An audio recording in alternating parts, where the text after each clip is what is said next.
The second step bang ta icing kuri lo 1 kg la bang ke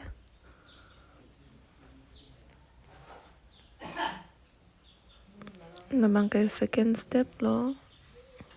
a video bang nang paklang edited lo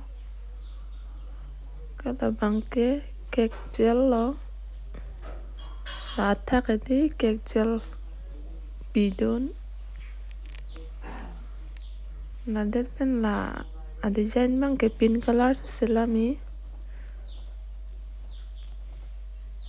simple hoy